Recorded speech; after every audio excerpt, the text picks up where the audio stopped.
am a senior fellow here at the Hudson Institute, where I also run the Center for Peace and Security in the Middle East. And it is my profound honor to welcome you, Amjad Taha. Thank you. You are a leading UAE-based strategist and political analyst. You made history by leading the first independent youth delegation to Israel after the signing of the Abraham Accords. You are a ubiquitous figure in the media, championing peace and normalization with Israel. Your journalism has reached millions. I think everyone who is interested in these subjects has seen you, whether they know your name or not. Hardly a day goes by that I don't go on social media and see you on CNN, Fox News, Sky News, or Newsweek. You had a recent analysis of the Muslim Brotherhood in the West that went viral with many, many millions of views. I'm going to ask you about that in a minute. And you have a 2024 book, The Deception of the Arab Spring, which analyzed how the movement was hijacked by extremist forces.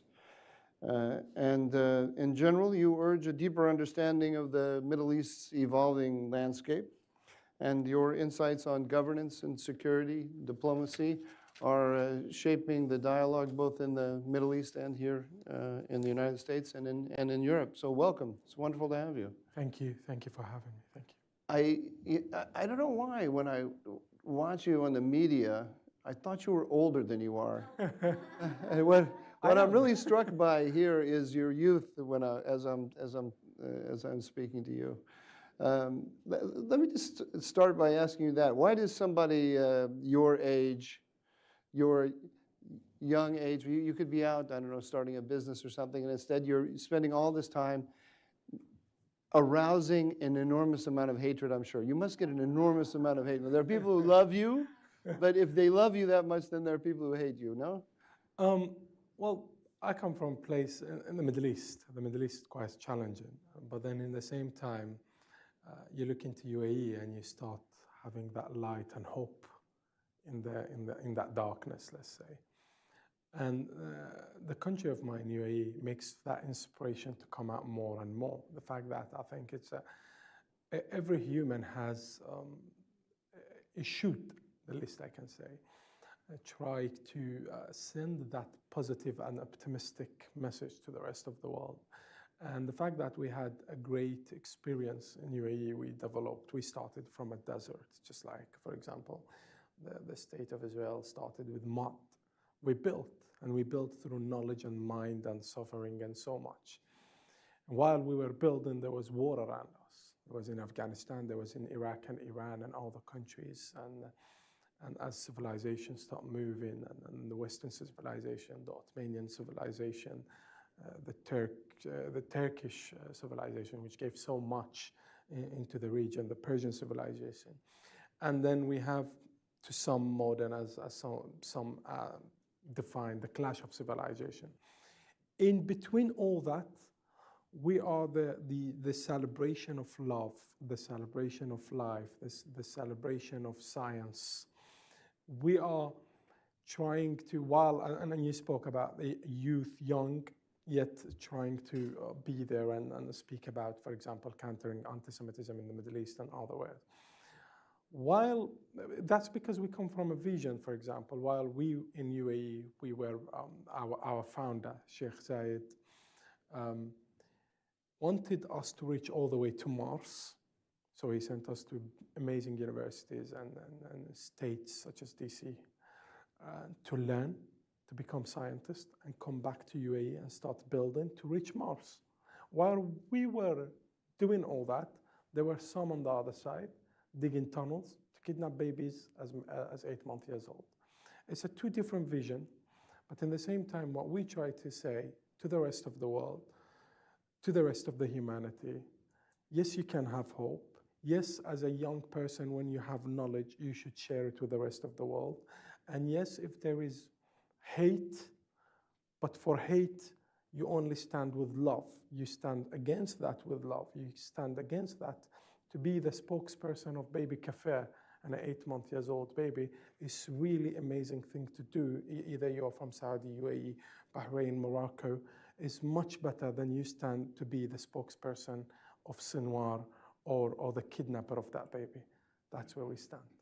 Do you think that among your generation, in the Arab world in general, do you think you are speaking for the majority, or are you speaking for a minority?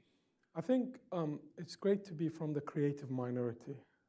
And in the same time, the Arab world, that's the definition I argue with sometimes. And I think the Arab world is very different from each other. There's the terminology Arab putting us all under one color. It's unfair. Be looking at Bahrain and then you look at a successful story of UAE, you cannot compare that with Yemen or Iraq or Syria. We're very different. In terms of the tribes, we can be connected, but we're also very different. In terms of the diversity that exists, for example, the amazing diversity that exists in Morocco, the Berber, the Amazigh, the Arabs, and how they created this amazing kingdom and country and how they're thriving, it's very different all the way to Lebanon. You know that our center has a particular appreciation for Morocco. Did you know that? Are you? I'm aware of it. Oh, you're aware of it because you just got some big points here. You scored big points. From the social media posts that you have on your platforms. But in the same time, see, this is when we say Morocco has been thriving, for example, as an Arab country, through the diversity that it exists, be it the French, be it the Amazigh, be it the Berbers, the Arabs, and it thrived. In the same time, on the other side, Lebanon, Christians, Muslim, and then you have the French and they have the Arabic, but they have not been thriving. So comparing, putting us all under one umbrella is unfair. What's preferably better terminologies to use is those countries by the name of the countries, Emirati, Moroccan, Egyptian. That would be a fair one. To your question, do I speak for the majority? I don't think so. But do I speak for the creative minority and the people who hope for peace? Yes, and the best example of that, myself, I'm sitting on the stage, but also we have people from UAE, Rawda Taneji, all the way from a podcaster in UAE, speaking for women's rights, Khasiba Al-Kindi, Ubaid Zahabi from the youth, Maytha, who has been doing many researches on education and so on. All these people are from the state of UAE, coming all the way here, seeking knowledge, and at the same time sharing the beautiful experience that we had, and the fact that how best example of that is how Abrahamic Accord has successfully been standing, even though after the atrocities that happened on the 7th of October. It must be very hard for you, or well, let me not assume it, but your voice calling for normalization, friendship with Israel, is it's particularly difficult to make those arguments now, in the middle of a war, when there are so many images all across the Middle East of Gazans suffering. It's not there's the number of media outlets that are set against your message is really enormous, and it must be having an effect on public opinion. Everything suggests that to me. Should I see that differently? In many aspects it does, but in the same time, an example of that, when we had the Abrahamic Accord, we didn't want the Abrahamic Accord, for example, to be exactly like the cold peace, I would say, or a ceasefire rather, between Jordan and Israel, the state of Israel, or between Egypt and the state of Israel. Right. The reason for that, I say it's a ceasefire rather than peace. It's only peace when people to people. When an Orthodox Jew can go all the way in Oman or in Cairo and freely move around where he will not be insulted, where people will actually where he can actually open his market, kosher market in the middle of Cairo or Oman. Can he do that right now? No, then that's not peace. That sounds like a ceasefire. to me. For us, no, we wanted peace, and our leadership wanted a full peace. And because the leadership wanted this, and you see the people, the first thing the people did, they welcomed all various background of the Israelis, be it the Jewish, be it the Druze, be it the Christians or the Muslim Arabs, Israelis, into our homes, into our businesses, and so on. Where we reached, we have 300 Israeli companies right now exporting, importing, and working from Dubai, from UAE, where we have over from 3,000 to 7,000 Israelis or Jewish and Druze and the Arabs and Christians moving to UAE and living there, where we have the synagogue right next to a mosque, right next to a church that the Abrahamic family has.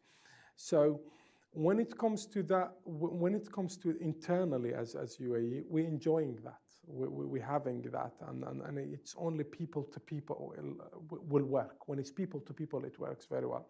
But when it comes to the media, and that's the media from outside, they have a whole different perspective about the Abrahamic Accord and also the suffering of the Gazan.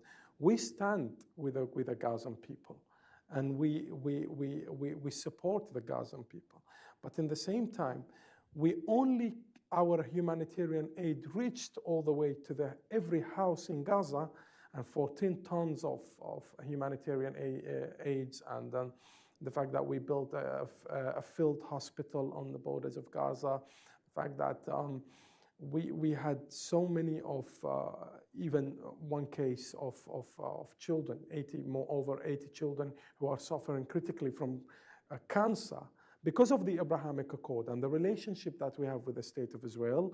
Diplomatically, we communicated with them, and we had the children who are suffering from cancer sent all the way to Dubai, where right now they've been treated rather than being used as a human shield by Hamas, and where they will be killed by the rockets or other. So there is that exists, and we're very optimistic about it. But when it comes to media, media has failed many minorities and nations around the world, not just us. Do you find yourself to be personally threatened?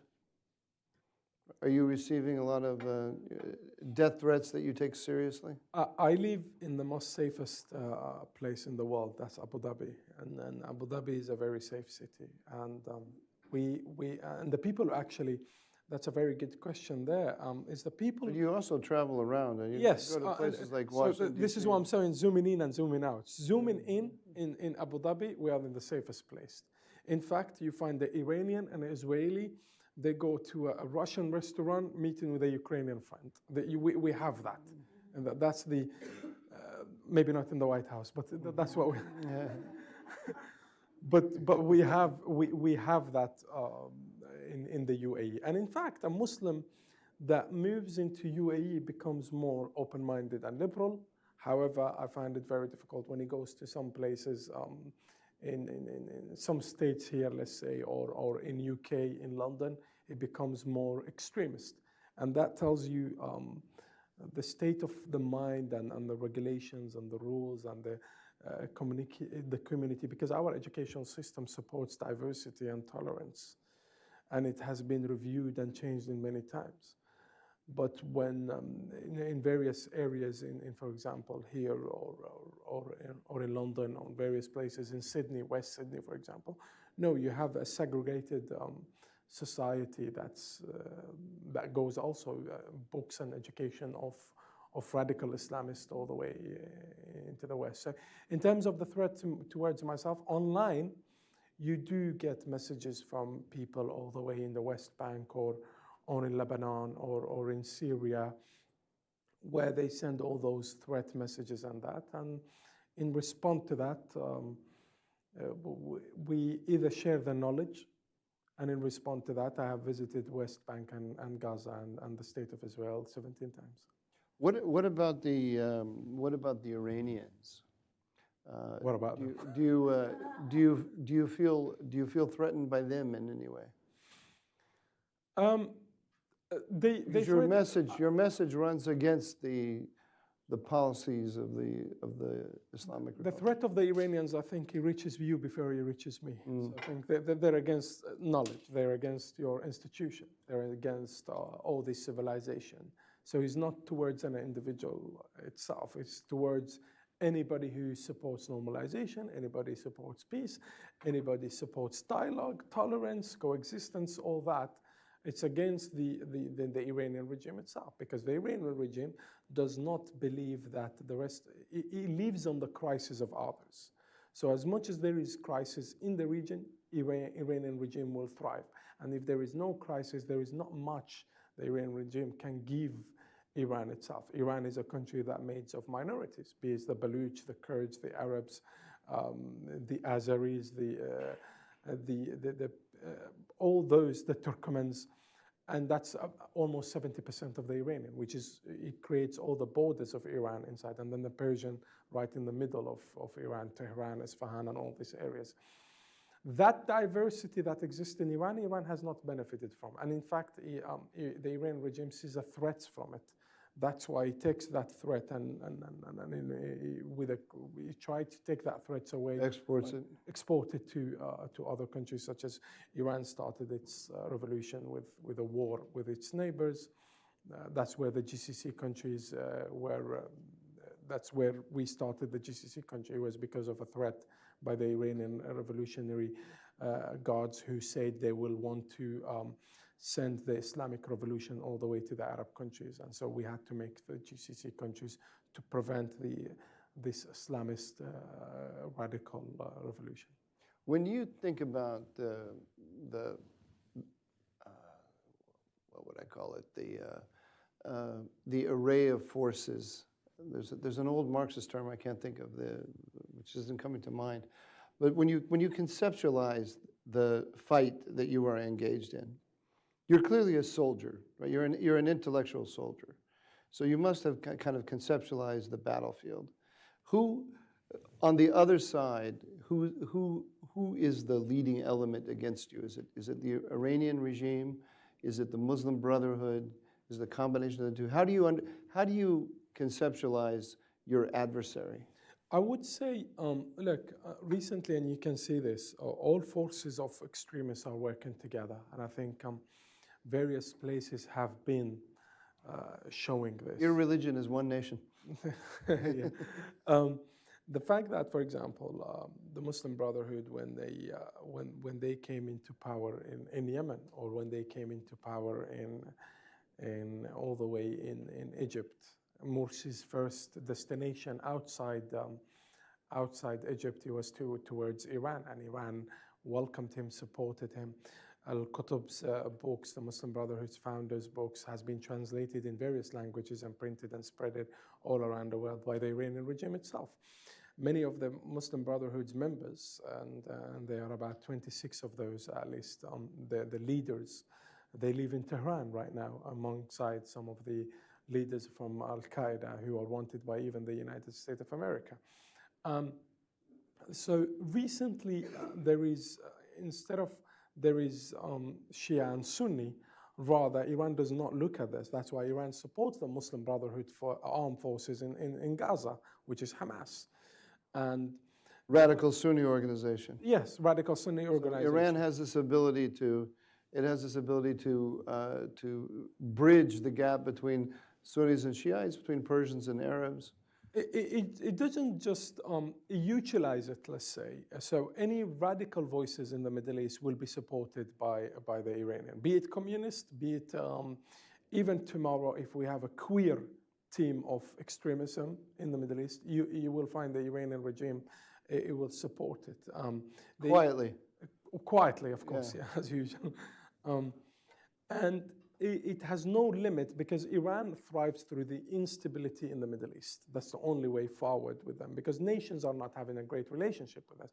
My country, UAE, Iran is occupying 3 of our islands. Iran tried to occupy Bahrain. Iran has been taking some of the lands of the Arabs. Iran has been involved in Iraq. Has Iran, in fact, if we're going to look at the numbers, Iran has killed more than 2 million of the Iraqis.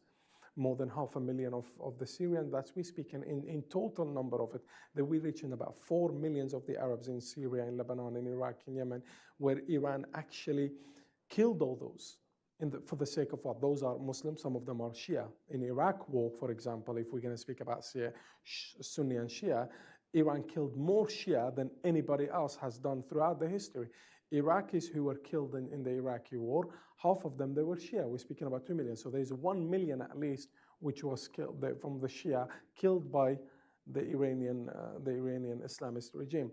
The point I'm making here is that Iran thrive only through the instability and support all the proxies.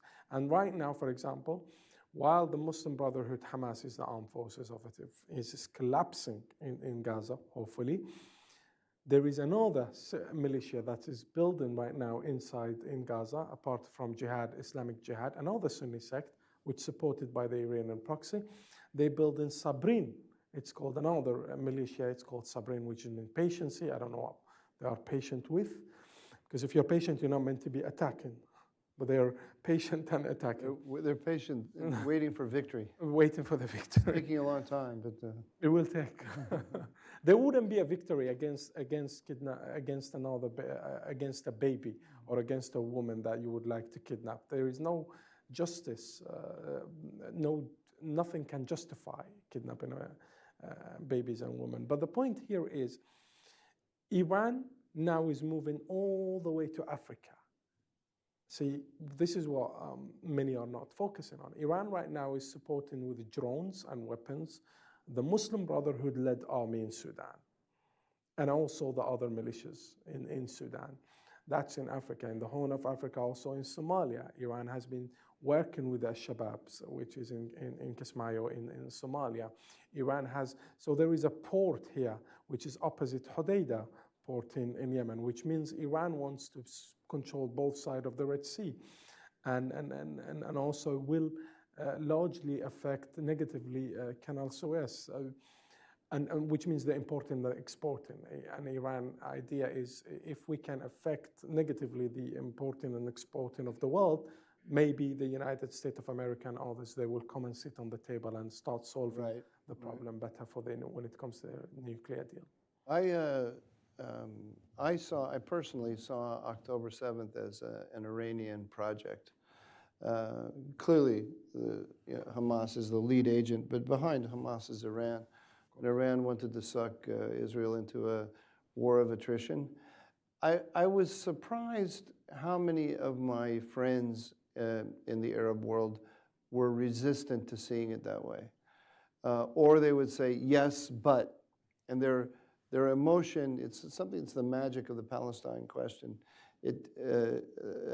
They didn't feel that they were, in expressing their opposition to Israel, they didn't feel that they were playing an Iranian game, whereas I saw them as being manipulated by 2 weeks, Iran. 2 weeks before 2 to 3 weeks, if I can recall the dates, before the 7th of October, MBS, the Crown Prince of Saudi Arabia, comes on Fox News and speaks about that. We're getting closer to the normalization, closer and closer, and there's a dialogue through the White House stage, let's say, or the dialogue that they were having, or the negotiation, preferably to use as a term. And then comes the 7th of October. And I believe strongly that the 7th of October was a response to the Abrahamic Accord train, which started in the UAE, moved to Bahrain, Morocco, and maybe Saudi Arabia had its own conditions, but it's still following or inspired by the Abrahamic Accord, tried to join that train.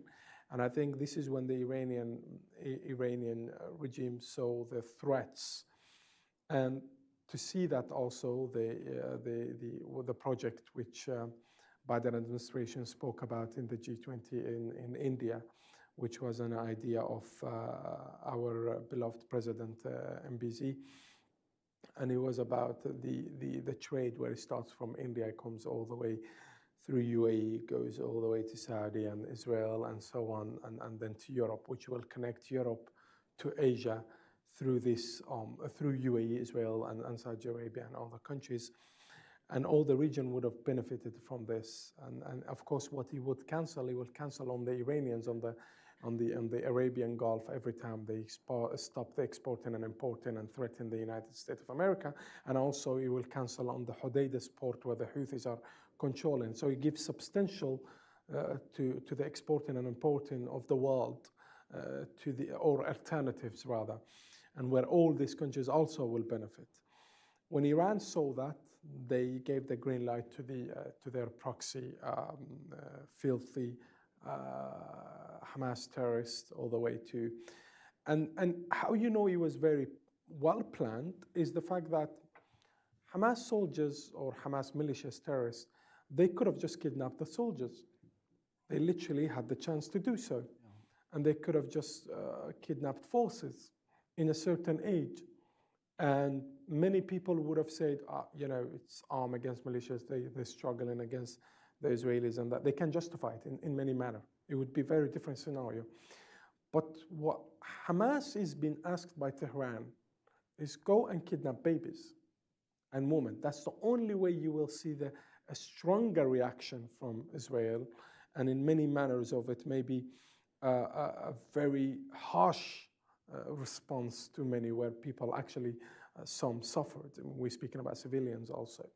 So Iran wanted this, and because when Israel responds harshly, let's say, and when there is the dialogue now is changed from normalization to avoiding any dialogue with Israel, and delaying the normalization, or delaying it at least for 5 years with this administration, or 4 years with this administration will be in, that would be the Iranian success.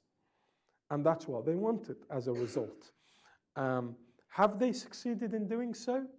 I think to a point where they postponed jeopardized the normalization, but in the same time they failed for example, to jeopardize the Abrahamic Accord, to jeopardize our relationship with the State of Israel carried on. The fact that 11% from 2003 to 2004, there was the increase of trade, so we didn't stop. The fact that the flights have not stopped because civilians from both sides, including the Muslims inside Israel, they benefited from the flights of 106 flights weekly going to I never would have predicted that the UAE flights would continue during this time.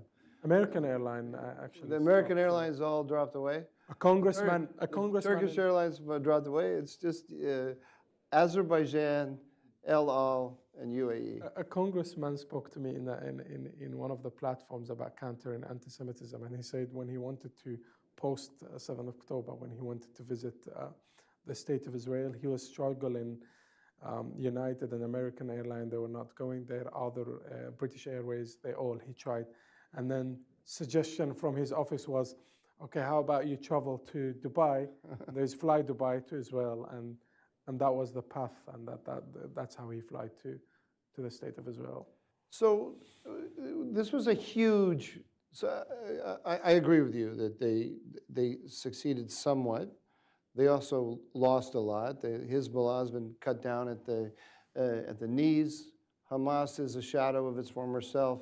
Bashar al-Assad, who knows where he is? We can only guess.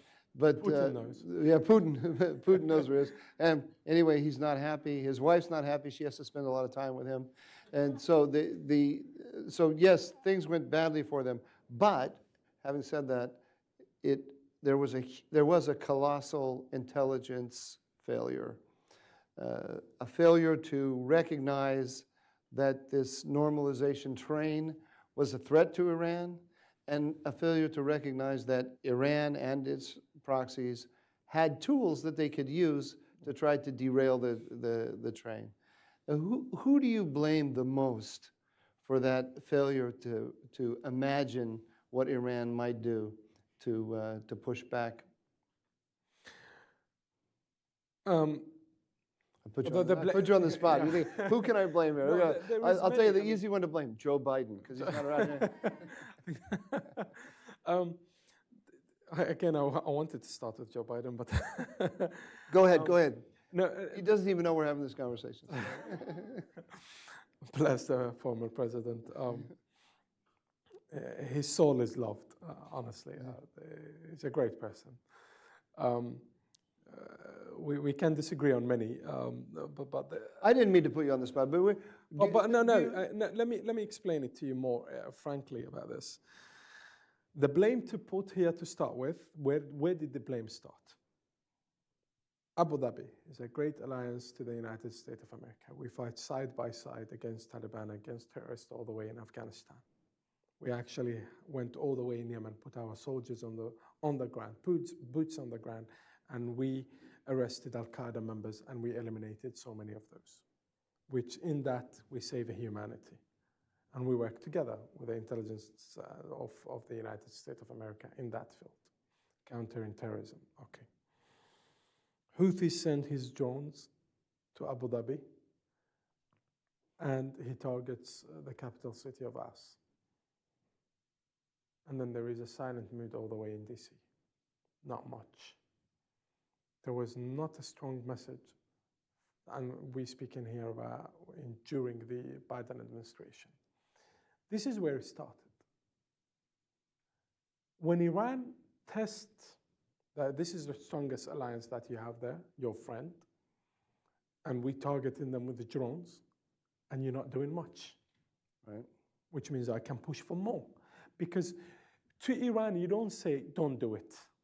You need to show what you cannot do. Action speaks louder than words. What you cannot do. Because when you say don't do it, Iran wants to test the limit. Yeah. Always. What is don't do it? They throw rockets in Iraq and they wait for you. You're not doing much. They will hit the minorities, and they were targeting the minorities in Kurdistan, and wait for you what you're going to do. And then they ask the Syrian regime to behave in a certain way where Assad could have normalized with Turkey, but they ask him not to do so, for instance, and so on. And they wait to see where is the limit. That's the Iranian regime. When you don't put limits, 7th of October happens. But when you put limits, such as when you target Qasem Soleimani, for example, after that, we didn't have any Iranian proxy. Iranian proxy at that point, after Qasem Soleimani, the head of the Iranian Revolutionary Guards, was targeted. We seen Iran is wicked and weakened and weakened, and it was very weak. And there was a revolution in the streets of Iran where the brave ladies of women in Iran, they went on the street, and it was a woman revolution rather. But then there was not much support for these people. And so Iran plays a huge role in this, and the blame in here is a strong America. Make your friends reassured, and that they can fight against Iran. Because when America was strong, let's say in the previous administration of Trump, when he was sending at least strong voices, we went and we were countering, we put boots on the ground, we were countering Houthis. But when the administration came in, Biden administration came in, the first thing they did, they removed Houthi from the terrorist, as a terrorist organization. I mean, the slogan of Houthi says, death to America, death to the Jews, death to Israel, death to Britain.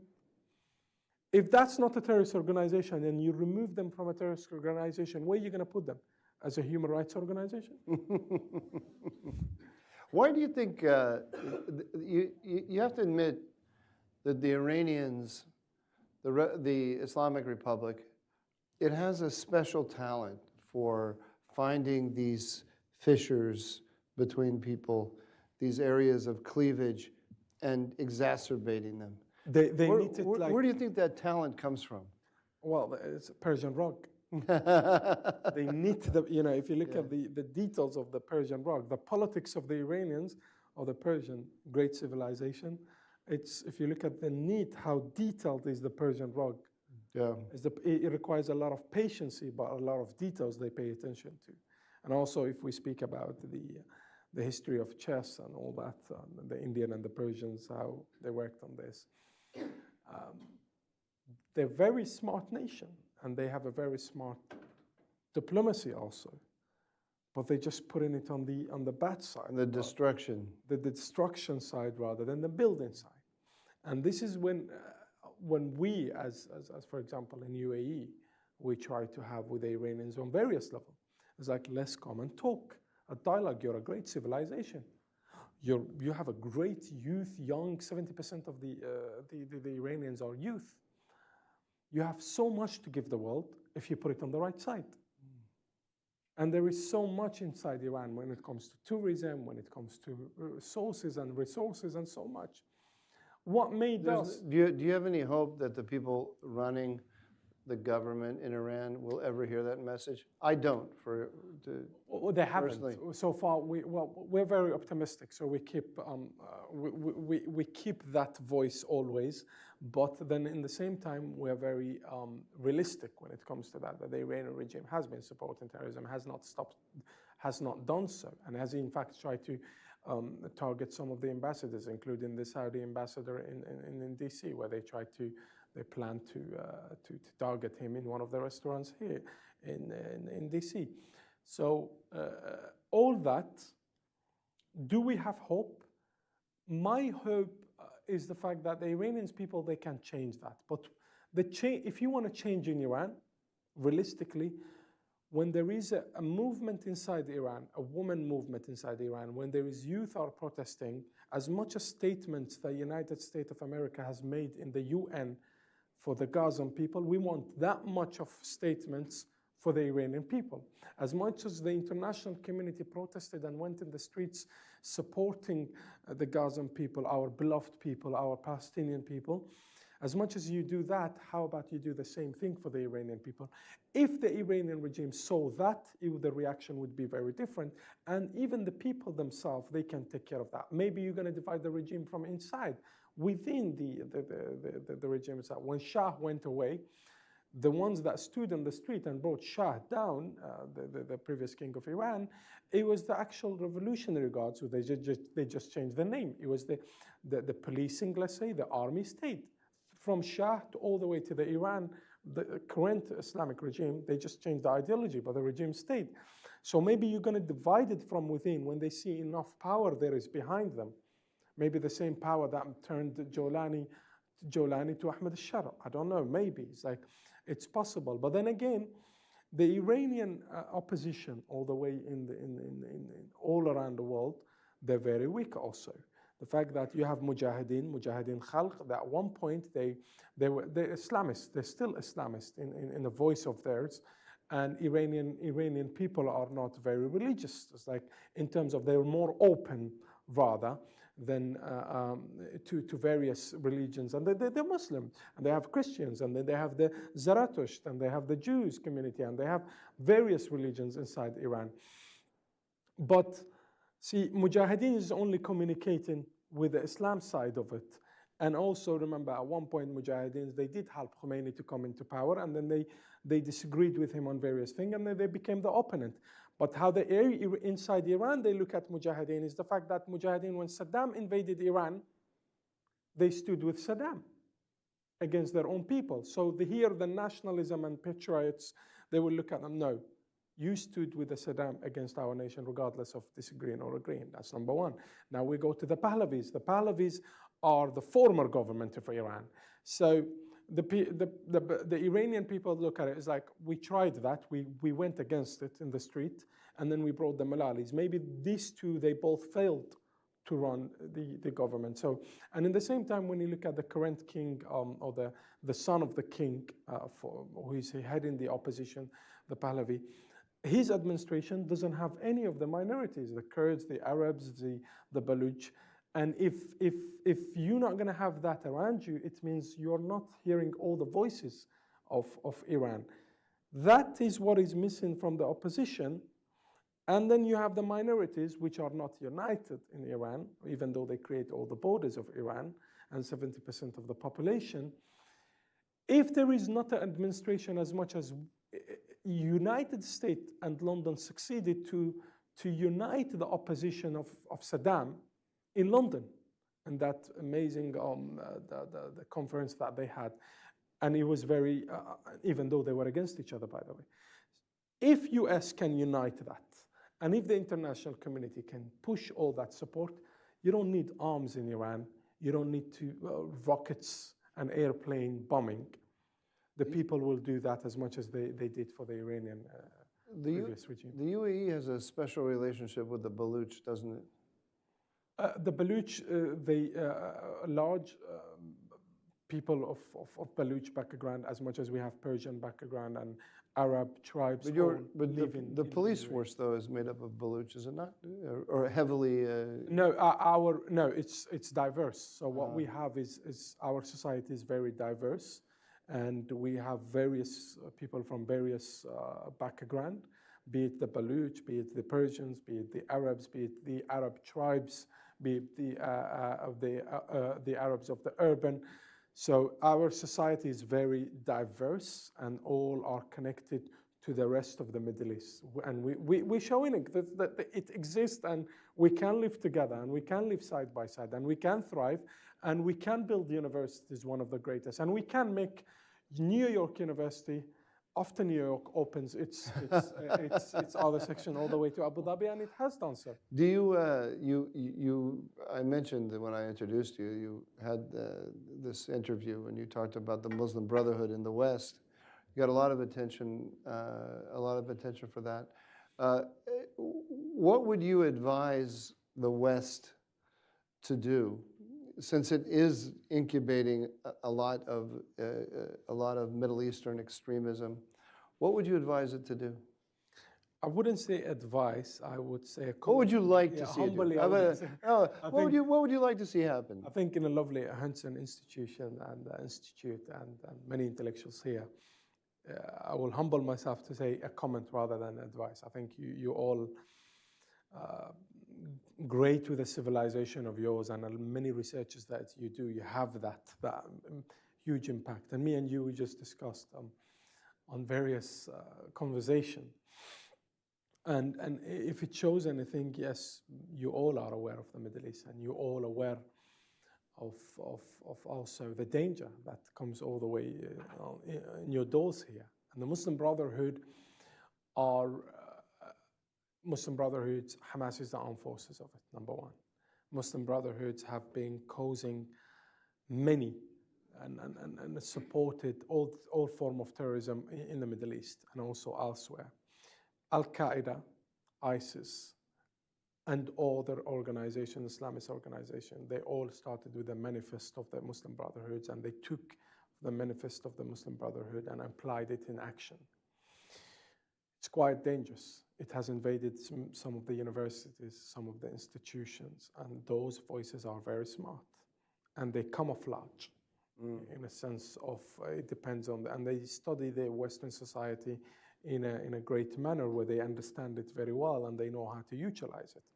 They now have banking system, they now have real estate institution, educational institution, research centers, and they are growing. And they're growing, and they're also occupying and settling in many of those mosques where they control the voices, where instead of telling you, for example, be a civilized person that gives back to the country that gave you, they tell you to block the road for you to pray. We don't have that. And the fact that these people are forcing the boycott, for example, of certain states, they stand against rules, they can stand against rules and regulation. They happily burned the beautiful flag of United States of America in DC, in New York, and all this, and they want to make this a culture. You think it's a freedom of speech, but what they do is, and when you criticize them, they will censor your freedom of speech in the name of Islamophobia. And Islamophobia is a term, as Professor Ed Hussein amazingly explained in one of the pieces that he wrote in Politico and other newspapers. Islamophobia is a term that the Islamists are using to censor your freedom of speech. The advice is a very simple term, very simple manner.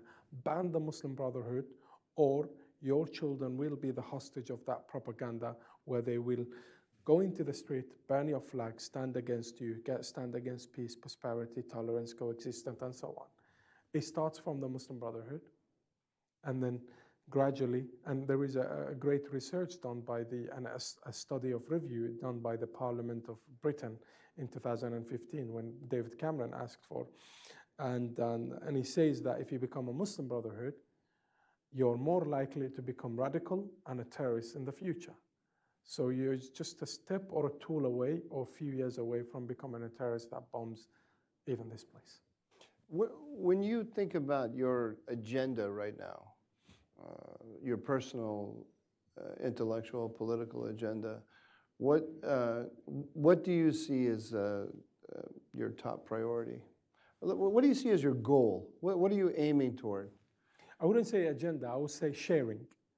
Well, Sharing- your sharing- project. yeah, I mean, yeah, you have a sense of a mission. Yes. You obviously you're somebody with a sense of mission. It seems to me. So, what is your mission?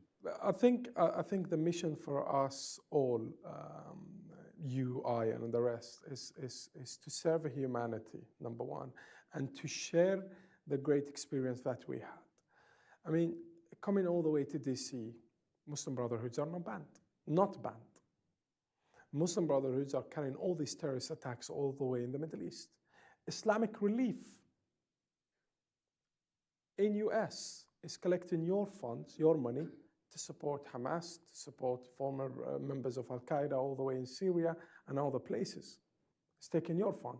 Islamic Relief and the Muslim Brotherhoods are banned in the UAE, banned in Saudi, banned in Bahrain. You can't be Muslim more than us. You can't be Arab more than us. You can't. You will not do. You will not be. And we ban them. So why not banning them? The point I'm trying to make, we are all in a mission of serving humanity and saving humanity from all form of radicalism. And at the top of that is the Muslim Brotherhood. So your mission number one is to combat Mission the Muslim impossible Brotherhood. Is to combat or the Muslim. possible? Well, you made me think it's more possible when I hear voices like yours. But if you ask me, I would put Iran at the top and then Muslim Brotherhood. I put Muslim Brotherhood actually quite far down. The Muslim Brotherhood are, there is no way for them to function without the Islamic regime, and they serve each other. So instability in Egypt, Muslim Brotherhoods, if they want to carry it, they train in Iran, and Iran will fund that. Instability in Gaza, Iran supports the Muslim Brotherhoods, and the Muslim Brotherhoods, they carry the atrocities. In Yemen, the Muslim Brotherhoods were at one point supported by the Iran and the Houthis on the other side, and the Muslim Brotherhood, both are working together to jeopardize the coalition of the Arab world to bring radicalism. And they have been working together on this. In various places, in Syria, Muslim Brotherhood right now, they're becoming part of the government. And Iran was there, destroyed it. And these guys are being replaced. So Iran was the cause in this. These guys are working indirectly or directly with each other, and I think they serve. So the Islamists, let's say, they will, if they need fund to survive, Iran will be always there and has done so. And the Muslim Brotherhood throughout history right now, and from Khomeini times, he started printing their books and spreading all their ideology all around the world. And they have connected in various places. In Tunisia, for example, they have done so. And in Libya, and they've been working everywhere with each other. And so normalization with Israel, you see as a way of attacking the Muslim Brotherhood ideology. Is that right? Am I understanding that correctly? Explain to me how you understand, because you've been a very strong voice for normalization with Israel. How does that connect in your mind to this anti-Muslim Brotherhood mission? In fact, I think you also can relate to this. Muslim Brotherhoods are against all form of normalization. And be it, for example, when we start normalizing, at one point in 2017-18, the relationship with the Arab states and Turkey wasn't the best way to put it. And then when the Arab states start moving to normalization, the Turkish governments kicked out many of the Muslim Brotherhood. And the Muslim Brotherhood's members, they start attacking the Turkish government, Erdogan and others and so on. So the Muslim Brotherhood are always against normalization. And Iran, they say death to Israel, and they do not believe in Israel as a state, will always be a sponsor and supporter of such a voice. So the enemy of normalization and stability is the Muslim Brotherhoods with the fund and the support of the Iranians, because they serve the same cause and the same perspective. They both want to they have a vision, the Muslim Brotherhoods are, and Iran, they have a vision where one day they will go to Jerusalem and behead all the Jewish children and the women and create a state at the top of that. So both have exactly the same vision, and both targeted, for example, Egypt. Iran supported some of the terrorist attacks all the way in Sadat. Sadat, when he went for the accord or the peace agreement with the state of Israel, he was supported by Al-Azhar, and in the same time, Iran supported the Muslim Brotherhoods to kill him. Mm-hmm. And when they killed him, where are they right now? These members, they live in Tehran, and Iran named a street in the name of the person who killed Khalid Samboli, who killed Sadat. Samboli, who killed the Sadat. There it shows you they will always, and later on, when the Hamas wanted to, in 2011 and 2012, when they wanted to attack Egypt, they killed members of the soldiers on the borders of Egypt with Iran order. I guess what I'm getting at, and I don't want to put words in your mouth, but it seems to me what you're saying is that you want to build a certain kind of tolerant society. And one of the ways to move toward that is by pushing for normalization with Israel. So it's not simply a foreign policy question. It really is, because of the role that opposition to Zionism and the West plays in the ideology of the Muslim Brotherhood, when you push for that, you are pushing for a certain vision of the society you want to live in. Do I have that right? I think you're correct on that, plus the fact that we want to normalize with the rest. Even Iran is welcome to normalize. It should normalize with the state of Israel, and it should normalize with its neighbors to start with. Mm.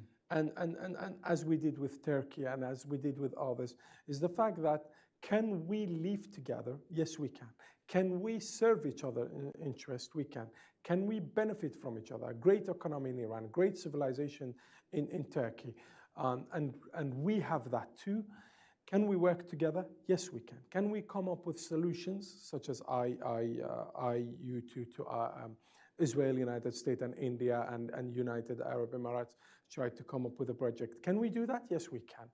Is it possible? Yes. But there are some obstacles and challenges, and those obstacles and challenges are built by the Islamist radicals, be it the Iranian regime, be it the Muslim Brotherhood. Okay, we're going to open it up for questions now. I got to ask you one last question. Your mother, when you talk to her, does she say to you, "Why are you out there making these arguments all the time? Why don't you go work for an AI startup or something? Why do you want to be in the middle of all this nasty argumentation?" Well, definitely she doesn't tell me about AI, my mom. She doesn't know much about the But is she happy with the path you've chosen, or does she think you're crazy? A mother is always a mother, a lover of. She loves her son and always supportive, and she always prays for the safety and the noble voices that we try to support and be with. And she's very happy. So basically, she thinks she should have done something else. That's what you're saying. No, she's very supportive, in fact. Okay. She's what about your dad? What about your dad? Does your dad think you chose right? Absolutely. They both are encouraging me right now to finish a book on peace philosophy of peace. Ah, okay. So I think maybe that's their message. Okay. All right. So let's open it up. But where did he go? There he is. Let's go to Ubaid here, because Ubaid is one of those people who went for AI. Yes. And actually, Ubaid, you may or may not have a question, but let me just invite you to express any observations you have, whether in the form of a question or in the form of a statement. Yeah, thank you very much. This is a wonderful talk. I think I really appreciated the questions you have and the opportunity to be here. So in the Emirates, we have, as Amjad said, a very diverse country. We're 11 million foreigners now, and they come from all creeds, all religions, Orthodox, Russians, Ukrainians, as Amjad said. I think I think the big difference in our country is we don't have so much historical baggage that really became a conflict position and conflict point when the modern age reached the Middle East.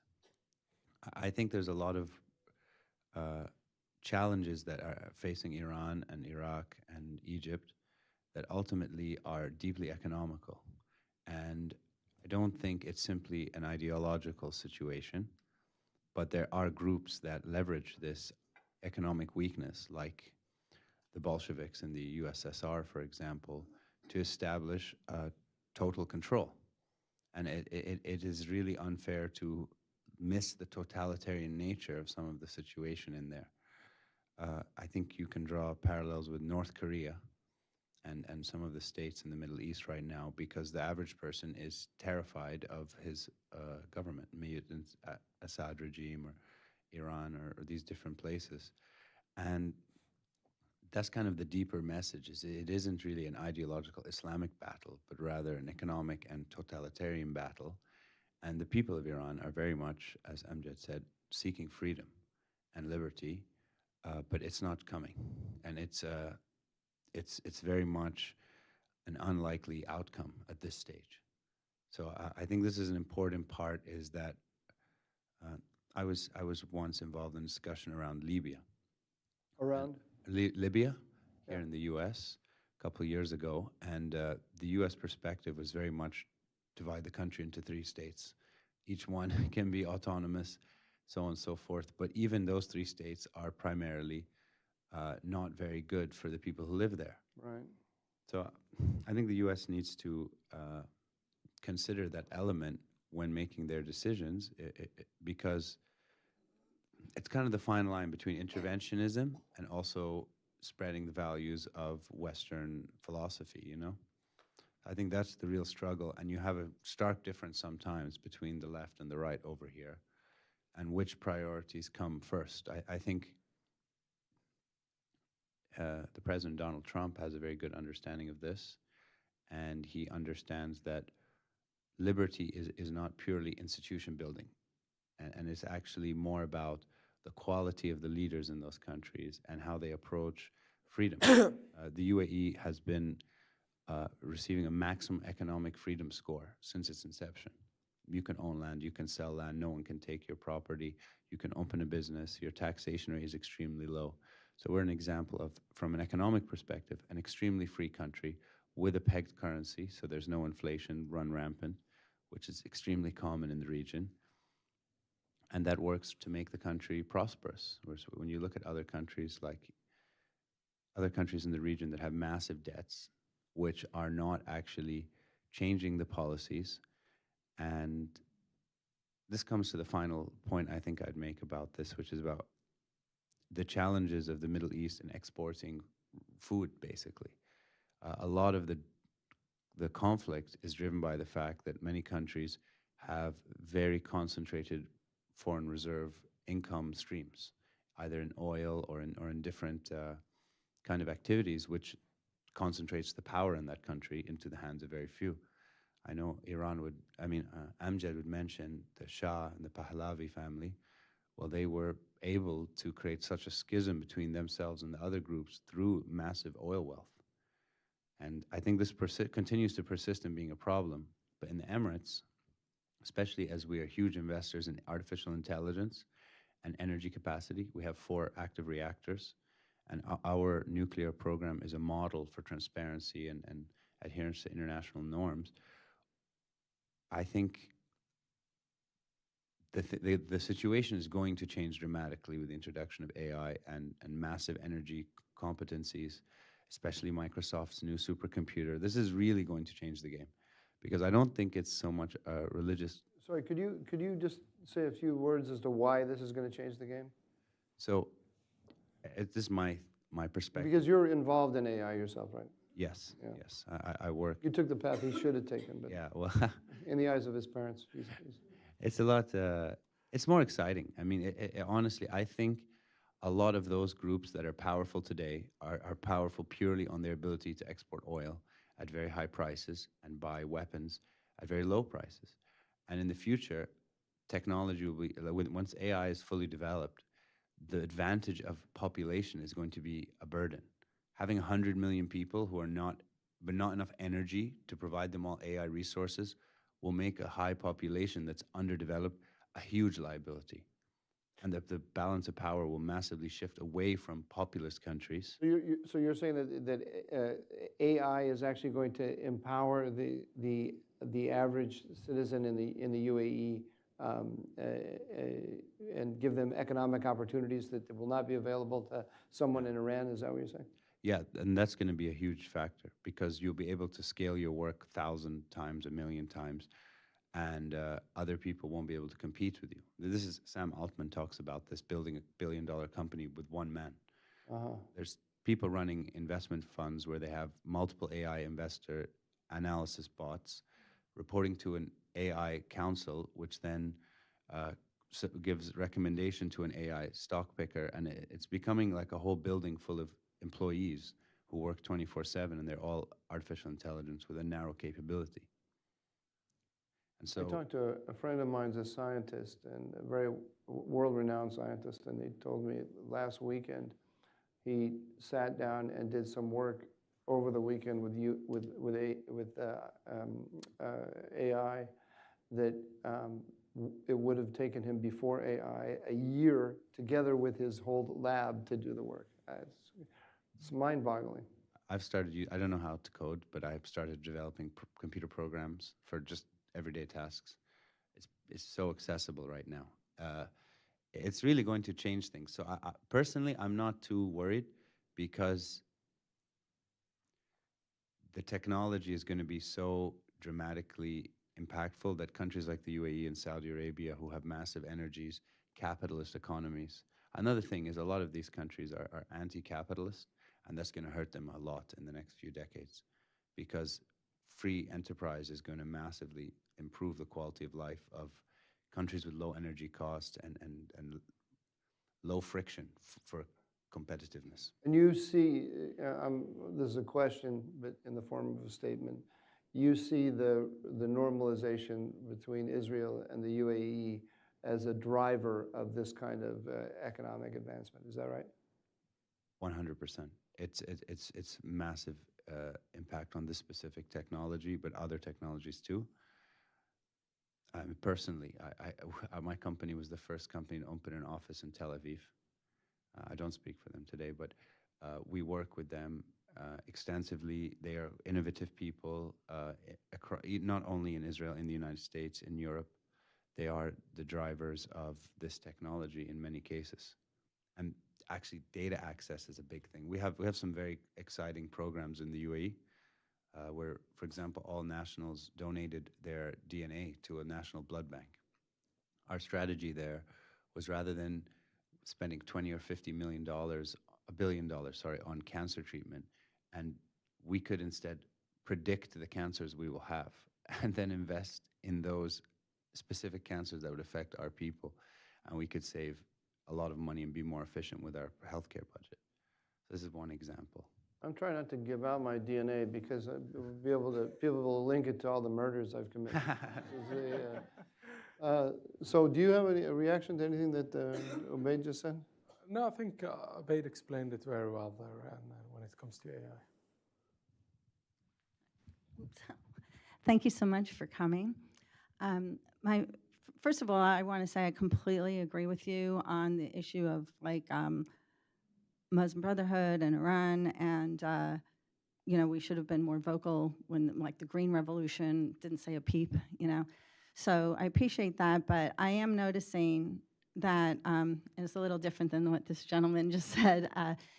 If you look at the divide between the Iranian people and the Iranian government, they'll say, and the Muslim Brotherhood will say, and the people who are committing the terrorists will say that it is because of their ideology. And I'm noticing that the role of the ideology wasn't mentioned in the speech. And the second question is, I hope you don't mind if I bring up something that you didn't talk about here, but I was listening to little clips of you online. So maybe it's out of context, but when you were talking about October 7th, and I know and appreciate you were very empathetic to the victims of that, but you were saying something about we should free the Palestinians from Hamas. However, 80% of them, even as they're running while Israel's bombing them, still supported what happened on October 7th, and the Hamas got the plans for the homes from civilians. And if you ask some of the survivors, they'll say there were more civilians there than there were people from Hamas. So I was wondering if you could comment on that. So when it comes to the ideology, the reason why many of us, we don't mention it because we think is the obvious. That's the reason. And we fail to counter that or mention it sometime academically. But yeah, the ideology matters. And as you say, the Iranians, the Persians, the Baluch, the Kurds, the Azeris, Iran is very diverse. They all stand against the ideology, and they all stand against the Iranian, the Islamic regime in Iran, rather than calling it Iranian regime. It's the Islamic regime in Iran. So yes, I agree on that. To the second point, yes, a huge number of people in Gaza are radicalized, and the population voted for Hamas to come in power. And as much as there are people who voted for Hitler to be in power too, and as much as there was denazation after the war, there should be de-radicalization or de-Hamas in Gaza, because the population has been radicalized. It's a fact. But in the same time, there are people there, minorities, and especially from the youth, who stand firmly and strongly against the Hamas. And Hamas has, in fact, executed them publicly for posting a post on Facebook or X or even Instagram or even live on TikTok. But yeah, the way forward in Gaza, and let me just elaborate if possible on this. Yeah, please. I meant to ask you about that myself. Yes. Right now, the starting conversation shouldn't be two-state solution. It should be de-radicalization, number one. Number two, if you're going to speak about, and I will come to the point of de-radicalization now. If we're going to be speaking about state, two-state solution has existed before the 7th of October. And a mini example of that, it was Gaza as a state and Israel there. But we've seen how Hamas behaved on the 2nd of October. That's a fail of two-state solution. If you are after a three-state solution, it also existed before the 7th of October and up to this point. So you had Gaza run by Hamas and the West Bank run by the PA, the Palestinian Authority, corrupted authority, unfit to rule. And then you have Israel. So that's a three-state solution actually existed. And if you're also into four-state solution, it also exists. You had Gaza by Hamas, and then you had Israel, and then you have the West Bank by the Palestinian Authority, and then you have Jenin, where it's actually controlled by militias who are against the Palestinian Authority, and there you have four-state. I can go on and on. Even in Gaza right now, by the way, is three-state inside Gaza. It's the Jihad Islami, it's Hamas, and it's also the Sabrin militias. And by the way, to show that it actually exists even in Gaza, is what happened to Shiri's body, the fact that they gave the wrong body and that. It was actually a miscommunication between the militias themselves. And that's one of the reasons, or tricking each other and so on. So even in Gaza, there is 17 militias apart from Hamas. And even in Gaza, the tribes, they don't have much voices, and the others who are connected to Hamas. So that's in terms of solutions. Maybe we need a real statesman solution rather than a politician in the Middle East. Real estate has worked in Malaysia, in Singapore, and real statesmen have brought a lot of thriving in the Middle East than the politician did so. Maybe, I'm not saying Trump, I'm saying real statesman. We need a real statesman solution. In terms of de-radicalization, the international community need to be involved, including the Arab countries, rather than just the international community. And that was what happened in Germany. No, you do not take from the radicals themselves to teach themselves or de-radicalize themselves. You don't do that. How the international community went to Germany and did it for 50 years is exactly what you need to do, because there is a culture of hate, culture of racism, culture of radicalization, culture of war, and so on. And the pathology that can come out of that too. That all needs an international effort. Change the educational curriculum that supports the killing of a Jew that all the way sits here in DC. You need to change that. It's not about anti-Zionist, it's not about anti-Israel, it's about anti-humanity, anti-Jew, anti-coexistent, and so on. That need to be changed, the culture on the streets. The fact that graffitis that you have that says martyrdom and glorifies death, maybe glorifying life will work. Maybe flowers, just like the Japanese did after, and the museum that they have, it's called the Peace Museum that they have in Tokyo and so on. Maybe those examples, maybe the Good Friday example we can.